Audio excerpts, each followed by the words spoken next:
Monsieur Léon est un conte de Noël de Frédéric Linné, publié sous licence Creative Commons by NC-ND 3.0 en lecture libre sur atramenta.net.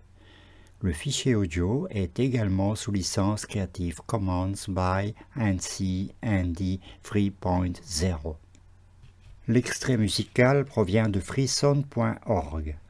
Il s'agit de Who Knows Its Radio Frequency de Mr. Aurelization sous licence Creative Commons by 3.0. Le texte est lu par Robert Sebille pour audiocité.net. Monsieur Léon. Décembre. Depuis plusieurs jours, en regardant l'étang à travers la fenêtre de sa chambre, il sait qu'il doit se concentrer. Pourtant rien n'y fait. Il n'y arrive pas. Chaque après-midi qui passe et qui le rapproche de la fin de l'année ressemble un peu plus au crépuscule d'une vie sans fin.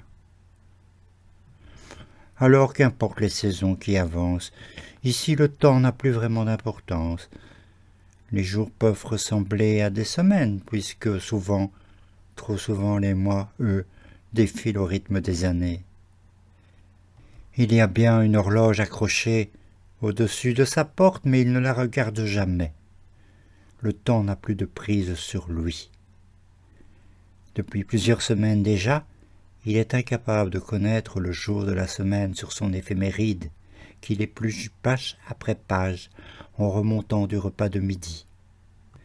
Parfois, sans le prétexte d'un retard, il exécute même, sans sommation, presque une quinzaine de jours en une seule fois.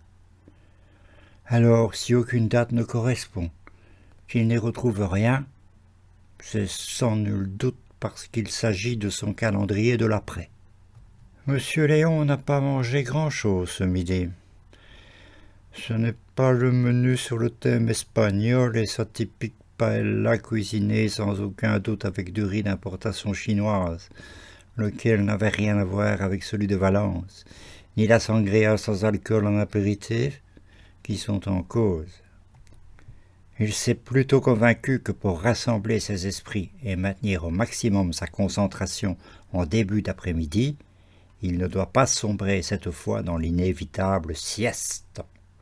L'estomac vide, il sait qu'il ne sera pas dérangé ni par sa vessie ou ses intestins, ni par la visite surprise d'un marchand de sable bien trop généreux dans ses distributions postprandiales.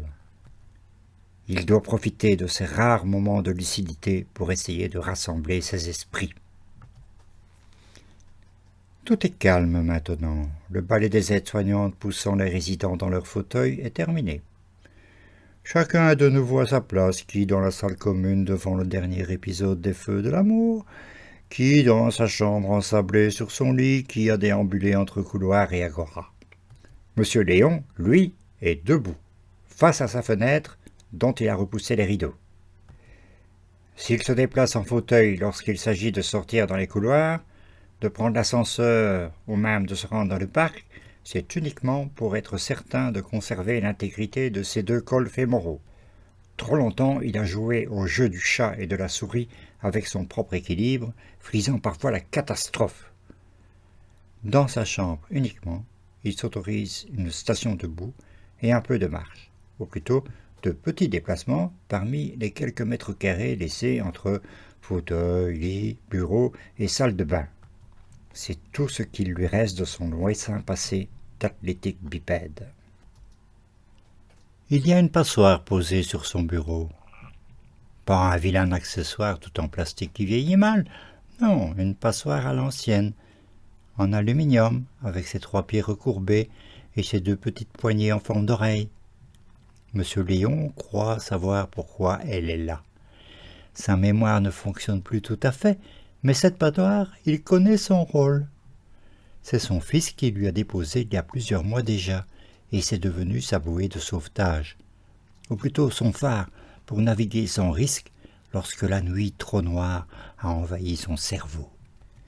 Ce jour-là, lorsqu'il ouvrit le paquet maladroitement emballé, M. Léon fut surpris et interrogea son unique enfant du regard. « Oui, papa, c'est une passoire. Une bonne vieille passoire inusable comme celle que maman utilisait sans doute, ou même comme celle que tes parents avaient dans leur cuisine. Ici, tu ne fais plus la cuisine. Tu pourrais, mais j'ai préféré t'inscrire au repas de la salle à manger pour que tu y rencontres un peu de monde. Je sais bien que les résidents sont tous un peu comme toi, qu'au-delà de la vieillesse, c'est la maladie qui vous ronge, tous les jours un peu plus. Tu sais, papa, la maladie. Oui, je sais, mon fils, Aloïs. Eh bien, c'est pour cela que je t'ai apporté cette passoire. Le fils rappela alors à son père que parmi les troubles de la terrible maladie, celui qui de son propre aveu lors du premier diagnostic terrifiait le plus le vieil homme était la difficulté de faire face aux notions abstraites. Bien sûr, à la confirmation de la maladie d'Alzheimer, le vieil homme sut qu'il devait s'attendre à bien d'autres troubles cognitifs, comme les changements d'humeur ou de comportement, ou encore la désorientation dans l'espace et dans le temps. Mais le plus inacceptable pour lui allait être cette perte progressive de réflexion et d'abstraction. Comment allait-il pouvoir continuer non seulement de comprendre le monde qui l'entoure, mais surtout de poursuivre ses rêves au-delà du possible? Son fils lui expliqua ce jour-là que la passoire représentait son cerveau. Ce qui fit rire M. Léon, qui remarqua qu'elle avait tout de même beaucoup de trous. Le fils argumenta qu'ils étaient certes nombreux, mais pas si gros que ça. Les deux hommes rirent à nouveau de bon cœur, puis le fils fit sa démonstration. Alors, vois-tu, cette passoire, c'est un peu comme ta mémoire. Elle est indispensable pour ta petite cuisine, celle de tous les jours. Elle te permet de te préparer encore des plats simples et de les égoutter. Mais il devient compliqué de cuisiner avec dès lors qu'il s'agit de plats en sauce, par exemple. Mais si tu examines cet ustensile avec un autre point de vue, tu te rendras compte qu'il peut servir pour bien d'autres choses. Par exemple, avec une telle stabilité, il peut être utilisé comme un récipient, pourvu qu'il ne s'agisse pas de liquide ou de trop petits objets.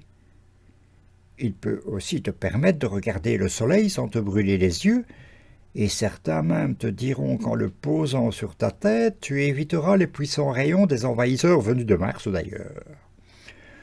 Monsieur Léon rit alors une fois de plus à l'annonce de l'invasion imminente des extraterrestres.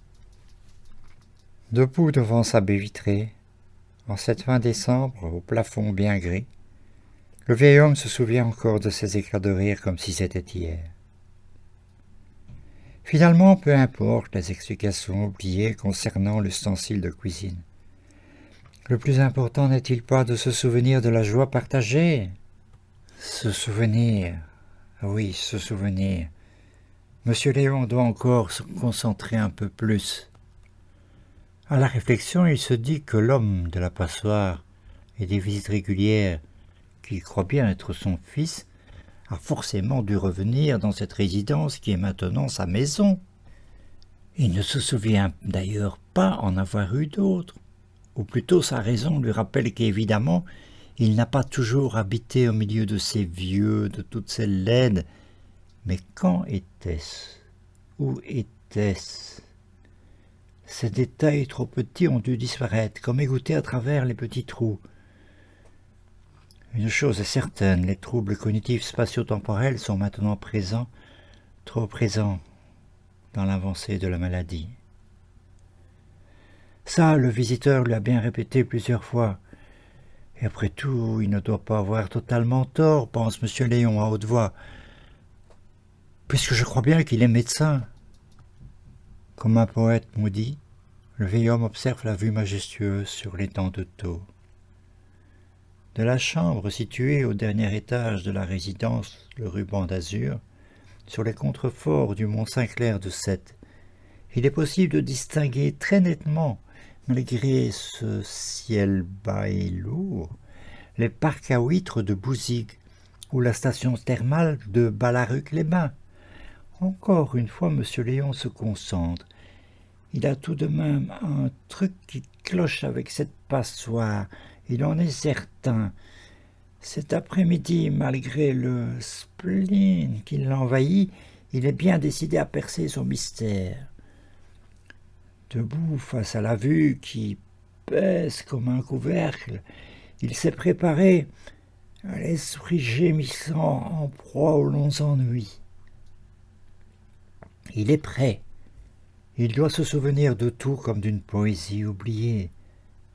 Mais de qui? Mais de quoi?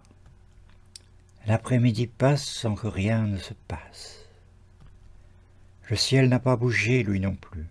Seul M. Léon trépigne. Il n'y arrive pas, se fâche contre lui-même, contre tous les saints de la création, lorsque des cloches tout à coup sautent avec furie et lancent vers le ciel un affreux hurlement, lui rappelant que même la nuit semble aux ordres pour tomber. Un homme est entré dans sa chambre pour lui dire qu'un dîner de fête serait servi à 19h au rez-de-chaussée. Mais il se fâche encore. Quelle drôle d'idée, lance-t-il au visiteur. Oui, quelle drôle d'idée que de compter autant d'heures juste pour un repas. Tout est maintenant trop confus. M. Léon est fatigué et agité de n'avoir rien trouvé. L'homme revient accompagné d'une femme en blanc, sans doute une religieuse qui s'est échappée par la pointe du clocher à la dernière volée de bronze. Elle lui demande de bien vouloir s'asseoir sur le bord de son lit et lui propose de communier. Tourmenté, le vieil homme refuse, se débat et grogne. « Non, mes rêves sont cassés, dispersés, et je ne crois plus en rien, répète-t-il en boucle, pour finalement accepter les comprimés de l'infirmière du bâtiment. Encore tout habillé, M. Léon sombre rapidement. Vaincu, pleure, et l'angoisse atroce despotique sur mon crâne incliné plante son drapeau noir. Une journée de plus sans résultat. À faire le guet à l'affût de ses souvenirs et de ses rêves. M. Léon ne dort pas vraiment. Il flotte entre l'éther d'une vie révolue et le crépuscule d'un présent qui n'existe pas encore. « À quoi tout cela peut-il bien servir ?» lui souffle la petite voix du désespoir. « Je ne suis même pas certain d'avoir un fils. » Du rez-de-chaussée, les bruits sourds de la fête s'infiltrent maintenant jusque dans sa chambre. Pourtant, ce ne sont pas eux qui le réveillent définitivement. Il y a autre chose qui empêche le vieil homme de la chambre numéro 25 de se laisser couler dans un sommeil profond. C'est une gêne, pas un sentiment ou une impression, pas non plus un mauvais tour que lui joue au cerveau, non, c'est un point sur la poitrine. M. Léon ouvre les yeux, passe la main dans sa barbe touffue, allume la lumière à tâtons, et s'assoit sur le bord du lit qu'il ne connaît que trop bien.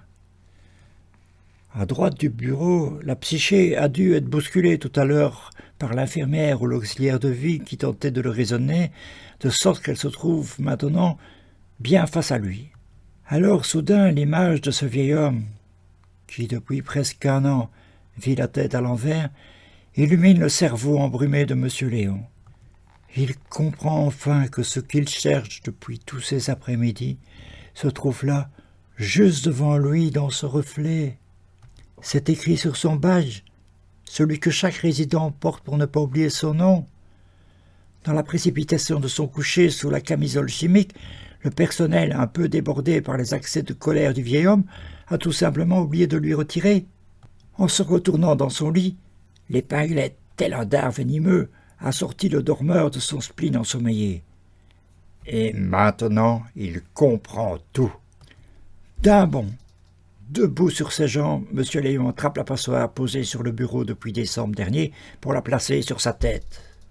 À l'instant même, un éclair traverse la chambre dans une rafale violente de vent. La grande baie vitrée vibre soudain très fort avant de s'ouvrir à de larges tourbillons de neige. Aidé sans doute par les explosions d'un feu d'artifice tiré au loin de l'autre côté de l'étang, le ciel s'est enfin décidé à s'illuminer d'une multitude de petits flocons luminescents. Alors, tout en se dirigeant vers l'extérieur, il se retourne une dernière fois vers le miroir. Son visage s'illumine d'un large sourire à la relecture de son nom dans le reflet. N-O-E-L. Noël.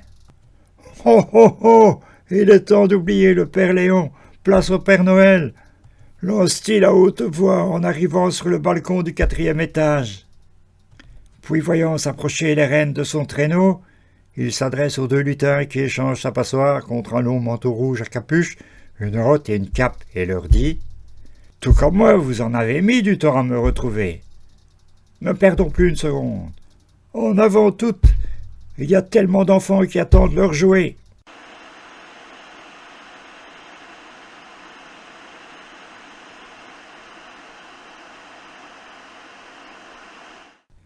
Épilogue. Alors, puisque c'est Noël, voici un conseil comme un cadeau. Pendant les fêtes et tout le reste de l'année, prenez le temps de vous rendre dans n'importe quelle maison de retraite. Vous y trouverez peut-être un vieux monsieur barbu qui vous racontera des histoires magiques, de lutins, de cheminées ou encore de traîneaux volants. Et si vous savez l'écouter avec attention, il vous montrera peut-être la cachette de sa passoire en aluminium. Le texte que je viens d'avoir le plaisir de vous lire comporte quelques vers de Charles Baudelaire en italique dans le texte écrit. Je vous lis maintenant le poème dont ils sont tirés, également présent dans l'écrit. 78 en chiffres romains, spleen, 2, Les fleurs du mal, 1857, réédition 1861. Quand le ciel bas et lourd pèse comme un couvercle sur l'esprit gémissant en proie aux longs ennuis, et que de l'horizon embrassant tout le cercle il nous verse un jour noir plus triste que les nuits, quand la terre est changée en un cachot humide où l'espérance, comme une chauve-souris, s'en va battant les murs de son aile timide et se cognant la tête à des plafonds pourris, quand la pluie étalant ses immenses traînées d'une vaste prison imite les barreaux, et qu'un peuple muet d'infâmes araignées vient tendre ses filets au fond de nos cerveaux. Des cloches tout à coup sautent avec furie et lancent vers le ciel un affreux hurlement, ainsi que des esprits errants et sans patrie qui se mettent à geindre opiniâtrement. Et de longs corbillards sans tambour ni musique défilent lentement dans mon âme. L'espoir vaincu pleure et l'angoisse atroce despotique sur mon crâne incliné plante son drapeau noir.